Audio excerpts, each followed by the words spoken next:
Hello guys, welcome to ಅಪೂರ್ವ ಅಡಿಗೆ ಮನೆ. ಇವತ್ತು ನಾನು ಹೇಳ್ಕೊಡ್ತಾ ಇರೋ ರೆಸಿಪಿ ಹೀರೆಕಾಯಿ ಸೀಪಾದತ್ತ. ಇದು ಹೀರೆಕಾಯಿ ಸಾಂಬಾರು ಮಾಡ್ಕೊಳ್ಳೋದಕ್ಕೆ ತುಂಬ ಈಸಿ. ನಮ್ಮ ಊರ ಕಡೆ ಇದನ್ನು ತುಂಬ ಮಾಡ್ಕೋತಾ ಇರ್ತಾರೆ. ಸಖತ್ ಟೇಸ್ಟಿಯಾಗಿ ಕೂಡ ಇರುತ್ತೆ. ಸೊ ಈ ರೆಸಿಪಿ ಹೇಗೆ ಮಾಡೋದು ಅಂತ ಹೇಳಿಬಿಟ್ಟು ನೋಡೋಣ. ಮೊದಲು ಒಂದು ಮಿಕ್ಸರ್ ಜಾರ್ಗೆ ನಾನು ಒಂದು ದೊಡ್ಡ ಈರುಳ್ಳಿನ ಕಟ್ ಮಾಡಿ ತೊಗೊಂಡಿದ್ದೀನಿ. ಇದಕ್ಕೆ 6ರಿಂದ 7 ಹಸಿರು ಮೆಣಸಿನ್ಕಾಯಿ, ಒಂದು ಬೆಳ್ಳುಳ್ಳಿ, ಒಂದು ಕಾಲು ಭಾಗ ಕಾಯಿ ತೊಗೊಂಡಿದ್ದೀನಿ. ಕೊತ್ತಂಬರಿ ಸೊಪ್ಪು ಇದರಲ್ಲಿ ಸ್ವಲ್ಪ ಜಾಸ್ತಿ ಹಾಕ್ಕೊಳ್ಳಿ. ಜೀರಿಗೆ 1.5 ಟೀ ಸ್ಪೂನಷ್ಟು ತೊಗೊಂಡಿದ್ದೀನಿ. ಇದಿಷ್ಟನ್ನು ರುಬ್ಬಿಟ್ಟು ಒಂದು ಪಾತ್ರೆಯಲ್ಲಿ ಹಾಕಿ ಇಟ್ಕೊಳ್ಳಿ.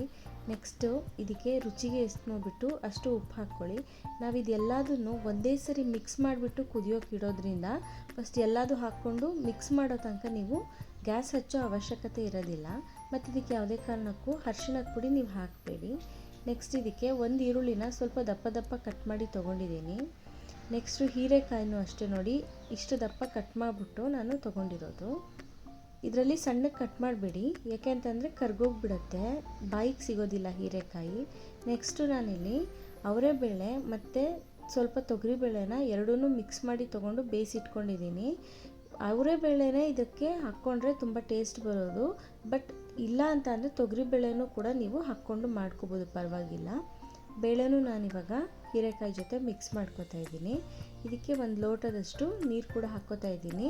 ಇದಕ್ಕೆ ನೀರನ್ನ ಸ್ವಲ್ಪ ಜಾಸ್ತಿನೇ ಹಾಕಿರಿ, ಯಾಕಂದರೆ ಬೇಳೆ ಇದೆಯಲ್ಲ, ನೀವು ಸಾರು ಮಾಡಿಬಿಟ್ಟು ಒಂದು 10ರಿಂದ 15 ನಿಮಿಷ ಬಿಟ್ಟ ಮೇಲೆ ತುಂಬ ಗಟ್ಟಿಯಾಗಿಬಿಡುತ್ತೆ. ಮತ್ತು ಇದು ಕುದಿಯುತ್ತಲ್ಲ, ಕುದಿಯುವಾಗ್ಲೂ ಬೇಳೆ ಇನ್ನೂ ಜಾಸ್ತಿ ಬೇಯುತ್ತೆ, ಆವಾಗ ಸಾರು ದಪ್ಪ ಆಗುತ್ತೆ. ಅದಕ್ಕೋಸ್ಕರ ನೀವು ಒಂದು ಲೋಟ ನೀರು ಜಾಸ್ತಿ ಹಾಕ್ಕೊಳ್ಳಿ. ಇವಾಗ ನೋಡಿ, ನಾನು ಒಲೆ ಮೇಲೆ ಇಟ್ಬಿಟ್ಟು ಇದನ್ನು ಕಾಯೋದಕ್ಕೆ ಇಟ್ಟಿದ್ದೀನಿ. ಇದನ್ನು ನೀವು ಲೋ ಫ್ಲೇಮಲ್ಲಿ ಇಟ್ಬಿಟ್ಟು ಹೀರೆಕಾಯಿ ಬೇಯೋ ತನಕ ನೀವು ಬೇಯಿಸ್ಕೋಬೇಕು. ಹತ್ತತ್ರ ಒಂದು 7ರಿಂದ 8 ನಿಮಿಷ ಟೈಮಲ್ಲಿ ಹೀರೆಕಾಯಿ ಚೆನ್ನಾಗಿ ಬೇಯುತ್ತೆ. ಮತ್ತು ನಾವು ಖಾರ ಹಾಕಿದ್ದೀವಲ್ಲ, ಅದ್ರ ಹಸಿ ವಾಸನೆನೂ ಹೋಗಿರುತ್ತೆ. ಇದು ಪೂರ ಬೆಂದ ಮೇಲೆ ಇದಕ್ಕೆ ನಾವು ಒಗ್ಗರಣೆ ಹಾಕ್ಕೋಬೇಕು. ಒಗ್ಗರಣೆಗೆ ನಾನು ಎಣ್ಣೆ, ಸಾಸಿವೆ, ಕರಿಬೇವಿನ ಸೊಪ್ಪು ಮತ್ತು ಹಿಂಗನ್ನು ಹಾಕ್ಕೊಂಡಿದ್ದೀನಿ. ಇದಿಷ್ಟನ್ನು ಹಾಕಿಬಿಟ್ಟು ಚೆನ್ನಾಗಿ ಮಿಕ್ಸ್ ಮಾಡ್ಕೊಳ್ಳಿ.